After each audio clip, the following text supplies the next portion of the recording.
So hello investors, welcome to ThinkWiz. आज की इस वीडियो में हम जिस शेयर की बात करने वाले हैं, इस शेयर को किसी इंट्रोडक्शन की जरूरत नहीं है। ये रिटेल इन्वेस्टर्स के बीच काफी फेमस है और शायद सोशल मीडिया पे सबसे ज्यादा डिस्कस होने वाला यही शेयर है। तो आपको पता चल ही गया होगा कि हम यस बैंक की बात कर रहे हैं। जब इसके शेयर प्राइस अपने ऑल टाइम लो से बढ़कर 9-10 रुपए तक पहुंच गए थे और उसके बाद इसका शेयर प्राइस अप्रोक्सीमेट 32 रुपीज के आसपास गया और वहां से घटकर 23 के आसपास है। देखिए, इस वीडियो में मैं कोई भी बाय या सेलिंग की टिप्स या एडवाइस नहीं दे रहा हूँ और ना ही मैं कोई टारगेट प्राइस देने वाला हूँ। यस बैंक एक ऐसा शेयर है जिसके बारे में सभी की कुछ न कुछ ओपिनियन होती जरूर है। कुछ लोगों का ये फेवरेट है और वहीं कुछ लोगों का कहना है कि ये बहुत ही बेकार शेयर है, जीरो हो जाएगा। देखिए, यस बैंक बहुत ज्यादा चर्चा में इसलिए है क्योंकि इसके Q4 के रिजल्ट्स आए हैं और इसकी प्रॉफिटेबिलिटी में अच्छी खासी जंप देखने को मिली है। देखिए, FY23 के Q4 में इनके नेट प्रॉफिट 202 करोड़ के थे, जो कि FY24 के Q4 में बढ़कर 452 करोड़ तक पहुंच गए हैं। मतलब 123% की जंप देखने को मिली है।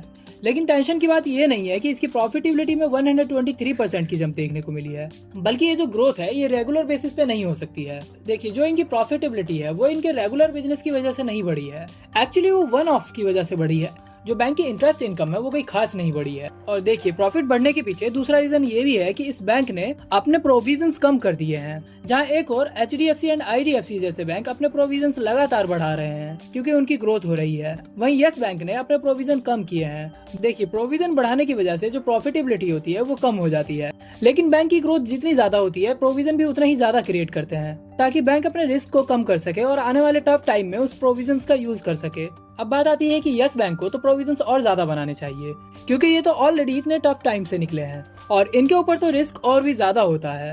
यस बैंक के प्रोविजन कम बनाने का एक रीजन ये भी है, इनकी एसेट क्वालिटी में लगातार इंप्रूवमेंट हुई है। देखिए, इनके एसेट्स क्या होते हैं, जो ये लोन्स देते हैं वही इनके एसेट्स होते हैं। अब जो इन्होंने जिनको लोन्स दिए हैं, क्या वो टाइम पर पैसा लौटा रहे हैं? क्या वो लोन ऐसी जगह पर है जहाँ से पैसा आना बहुत मुश्किल है? और हम बैंक की एसेट क्वालिटी को मेजर करने के लिए ग्रॉस NPA और नेट NPA देखते हैं। देखिए, यस बैंक का जो ग्रॉस NPA है वो लास्ट ईयर 2.2% का था, जो कि FY24 के Q4 में घटकर 1.7% का हो गया है। वहीं नेट NPA लास्ट ईयर 0.8% का था, जो कि घटकर 0.6% का हो गया है। मतलब जो बैंक की एसेट क्वालिटी है वो लगातार इंप्रूव हो रही है, क्योंकि जैसा कि आप देख सकते हैं कि इनके NPA लगातार कम हो रहे हैं। ऐसा हो सकता है कि मैनेजमेंट को कॉन्फिडेंस हो कि आगे आने वाले टाइम में भी इनके NPA ऐसे ही घटते रहेंगे, इसी वजह से वो अपने प्रोविजंस भी कम कर रहे हो। वहीं अगर आप इनके डिपॉजिट्स की बात करेंगे तो वो भी 22.5% ईयर ऑन ईयर बेसिस से बढ़े हैं और एक बैंक के लिए सबसे ज्यादा इंपॉर्टेंट काम डिपॉजिट्स को बढ़ाना ही होता है। देखिए, इनका कासा इतनी तेजी से नहीं बढ़ रहा है जितनी तेजी से बढ़ना चाहिए। देखिए, जो कासा की ग्रोथ है वो कंपैरेटिवली कम है। इनको कासा को और भी तेजी से इंप्रूव करने की जरूरत है। और देखिए, मैनेजमेंट ने कहा भी है कि FY25 में इनकी लोन बुक 17% से इंक्रीज होगी और डिपॉजिट्स 18.5% से इंक्रीज होंगे। अब जो इनकी न्यू मैनेजमेंट है वो जो भी कमेंट्री देते हैं उसको ऑलमोस्ट अचीव कर ही लेते हैं। देखिए, अगर आसान भाषा में बात करें तो किसी भी बैंकिंग शेयर को बढ़ने के लिए दो रीजन का होना बहुत ही इंपॉर्टेंट होता है। फर्स्ट, अगर कंट्री की इकोनॉमी में प्रॉब्लम हो। सेकंड, अगर बैंक के मैनेजमेंट में कोई प्रॉब्लम हो। अब अगर इंडियन इकोनॉमी की बात करें तो इंडियन इकोनॉमी काफी लंबे टाइम से बहुत अच्छा परफॉर्म कर रही है और इंडियन इकोनॉमी में एक बूम देखने को मिली है।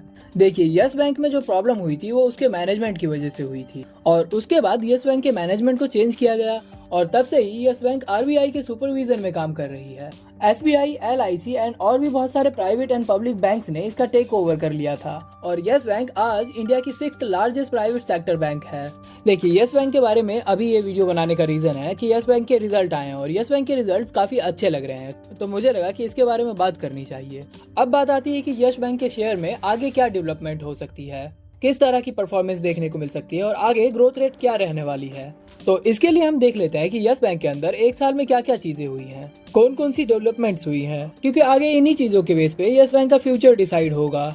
जैन 2023 में ये लेकर आए थे इंडस्ट्री का कम्प्लीटली कस्टमाइजेबल कार्ड, जिसमें आप सेलेक्ट कर सकते थे कार्ड की इमेज, कार्ड की material, normal, metal, eco friendly and customise perks and offers. और पिछले साल FY23 में 83 न्यू ब्रांचेस ओपन की हैं। आज इनके पास अप्रोक्सीमेट 1192 ब्रांचेस हैं और इंडिया की first electronic banking guarantee yes bank ने इशू करी और साथ ही साथ नेशनल ई-गवर्नेंस के साथ इन्होंने पार्टनरशिप भी करी और आधार हाउसिंग फाइनेंस के साथ भी पार्टनरशिप की और इंडिया की largest affordable housing finance company है जो कि convenient home finance solution provide करते हैं। और 2023 में बैंक ने एक न्यू ब्रांड आइडेंटिटी लॉन्च की एक नए लोगों के साथ और एक बहुत ही जोरदार कैंपेन लॉन्च किया जिसका नाम था लाइफ को बनाओ रिच।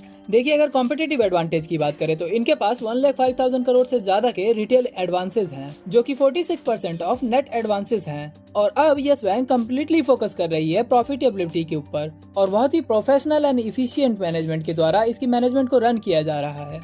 इनके पास टोटल एसेट 4,05,493 करोड़ के हैं और टोटल एडवांसेस 2,27,799 करोड़ के हैं। 62% इनके पास रिटेल एंड एसएमई हैं और मिड कॉर्पोरेट सेक्टर में 15% एंड कॉर्पोरेट सेक्टर में 23%।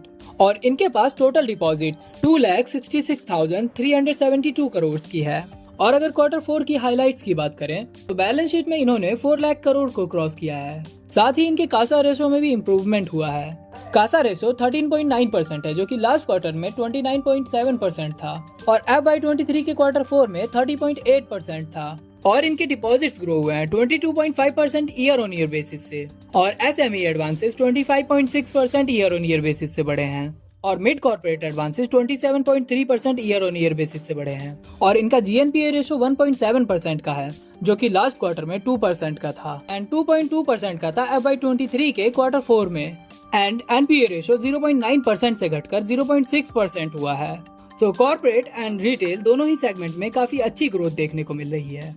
इन सारे पॉइंट्स को देखते हुए हम ये तो कह ही सकते हैं कि बैंक काफी अच्छा कर रही है और काफी एक्टिव है जब से न्यू मैनेजमेंट आई है और जो पुरानी प्रॉब्लम्स है मैनेजमेंट ने उनसे अच्छी तरह से टैकल किया है। देखिए, अगर हम बात करें यस बैंक के रेट ऑफ ग्रोथ की तो देखिए यस बैंक की ग्रोथ जो बाकी जो बैंक्स है उनकी ग्रोथ से थोड़ी कम होगी, क्योंकि मैनेजमेंट को जो पहले से चल रही एग्जिस्टिंग प्रॉब्लम्स थी उनको दूर करना है और उन प्रॉब्लम्स को दूर करने के बाद ही मैनेजमेंट बिजनेस को अच्छे से ग्रो कर सकती है। और किसी भी न्यू मैनेजमेंट को बिजनेस को समझने में टाइम लगता है। कोई पर्टिकुलर बैंक कैसे काम कर रहा था उस चीज को समझने में टाइम लगता है। उसके प्रोसेस को धीरे धीरे न्यू प्रोसेस से रिप्लेस किया जाता है और अगर एक चीज काम नहीं करती है तो फिर दूसरी चीज अप्लाई की जाती है और ये इम्प्रूवमेंट का प्रोसेस कंटिन्यूअसली चलता रहता है। कभी चीजें एक बार में सही हो जाती हैं और कभी काफी टाइम लगता है। जिस तरह से यस बैंक में इम्प्रूवमेंट एंड ग्रोथ देखने को मिल रही है और मैनेजमेंट अपनी कमेंट्री को लेकर कमिटेड है। वो जो भी टारगेट देते हैं या जो भी बोलते हैं उसको करके दिखाते हैं। कि मैं कोई टारगेट तो नहीं दे रहा हूँ, बट हाँ मुझे लगता है कि लॉन्ग टर्म में ये काफी अच्छा कर सकते हैं और मल्टीबैगर रिटर्न्स भी जनरेट करके दे सकते हैं।